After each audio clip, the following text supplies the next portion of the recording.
Hi cinema lovers, John Wick సిరీస్లో వచ్చిన కొత్త మూవీ బ్యాలరీనా చూశాను. సో నా ఎక్స్పీరియన్స్ని, ఒపీనియన్ని స్పాయిలర్స్ లేకుండా ఈ వీడియోలో మీతో షేర్ చేసుకుంటాను. ముందుగా ఈ సినిమాలో నాకు బాగా నచ్చింది action episodes. Already John Wick సినిమాలు చూసిన వాళ్ళందరికీ తెలిసే ఉంటుంది. ఈ సిరీస్ మొత్తం కూడా యాక్షన్ సెట్ పీసులకి, వైలెంట్గా ఉండే ఫైట్ కొరియోగ్రఫీకి బాగా ఫేమస్ అని. సో ఈ బ్యాలరీనా మూవీలో కూడా కొన్ని క్రేజీ ఫైట్ సీక్వెన్స్లు ఉంటాయి. అయితే ఈ సినిమాలో స్పెషాలిటీ ఏంటంటే ఫీమేల్ ప్రొటాగనిస్ట్ కాబట్టి ఆమె యొక్క ఫిజికాలిటీకి తగ్గట్టు బిలీవబుల్గా ఉంటూనే యాక్షన్ ఫ్యాన్స్ని కూడా సాటిస్ఫై చేసేటువంటి కొన్ని అమేజింగ్ యాక్షన్ సెట్ పీసుల్ని డిజైన్ చేసుకున్నారు. ముఖ్యంగా సెకండ్ హాఫ్లో అయితే కంటిన్యూస్గా ఫైట్లు ఒకదాని తర్వాత ఒకటి వస్తూనే ఉంటాయి.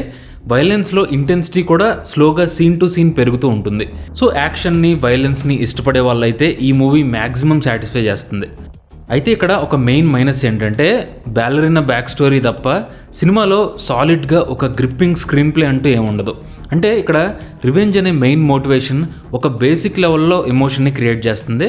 కాకపోతే క్యారెక్టరైజేషన్లో డెప్త్ లేకపోవడం, కొన్ని సిల్లీ ప్లాట్ పాయింట్స్తో కన్వీనియంట్గా కథను రాసుకోవడం వల్ల బ్యాలరీనా సినిమా అయిపోయిన తర్వాత పెద్దగా గుర్తుపెట్టుకోవడానికంటూ ఏం మిగలదు. అలాగని చెప్పి నేనేమి సినిమా అస్సలు బాగాలేదు అని తీసి పడేయట్లేదు. ఎందుకంటే ఇది ఖచ్చితంగా ఒక మంచి వెల్ మేడ్ ఫ్రాంచైజీ ఫిల్మ్ అని చెప్పుకోవాలి. అంటే ఇంతకుముందు ఆల్రెడీ జాన్ విక్ సిరీస్ని చూసిన వాళ్ళకి, ఆ అసాసిన్ వరల్డ్ని ఇష్టపడే వాళ్ళకి ఈ బ్యాలరీనాలో ఊహించినటువంటి క్యామియోలు ఉంటాయి. అంటే మన బాబాయాగా జాన్ విక్ 2-3 సీన్స్లో వస్తాడు. ఆ లెజెండరీ అసాసిన్ అనే వైబ్ కూడా కొంచెం హీరోయిక్గా, ఎనర్జెటిక్గానే ఉంటుంది. అయితే మీరు గమనించండి, ఏదైనా సరే ఒక ఎస్టాబ్లిష్డ్ ఫ్రాంచైజీలో కొత్త క్యారెక్టర్ని ఇంట్రడ్యూస్ చేసేటప్పుడు ఇంతకుముందు ఆల్రెడీ ఉన్నటువంటి ఆ పాత వరల్డ్ బిల్డింగ్ వల్ల కొత్త క్యారెక్టర్కి ఎమోషనల్గా కనెక్ట్ అవ్వడానికి కొంచెం టైం పడుతుంది.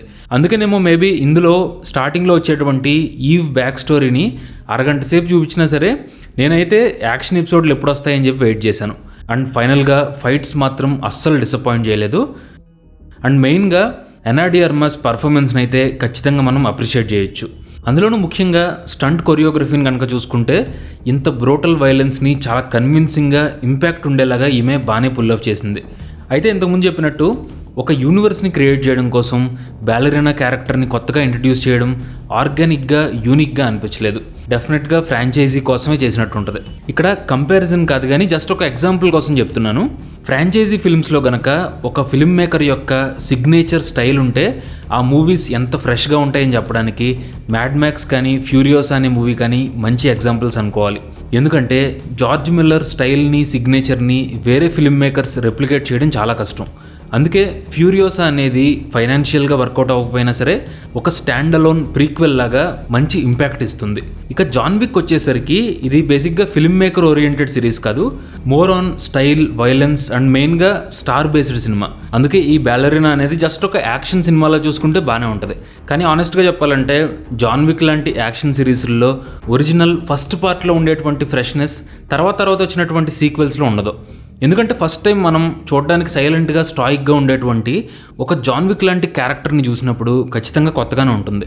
కానీ హాలీవుడ్ స్టూడియో సిస్టంలో సిరీస్ని ఖచ్చితంగా కంటిన్యూ చేయాలి కాబట్టి దానికి సీక్వెల్స్ తప్పనిసరిగా తీయాలి, యూనివర్స్ని బిల్డ్ చేయాలి అనుకున్నప్పుడు కొన్నిసార్లు ఆ మ్యాజిక్ రిపీట్ అవ్వచ్చు, కొన్నిసార్లు మిస్ అవ్వచ్చు కూడా. అందుకే జాన్ విక్లో కూడా అన్ని పార్ట్లు పర్ఫెక్ట్ అని చెప్పలేం. అయితే ఈ అసాసిన్ వరల్డ్ని, కాంటినెంటల్ సిస్టమ్ని, ఆ వరల్డ్ బిల్డింగ్ని బేస్ చేసుకుని బ్యాలరీనా సినిమాలో ఒక డీసెంట్ యాక్షన్ ఎక్స్పీరియన్స్ని అయితే ఇచ్చారు.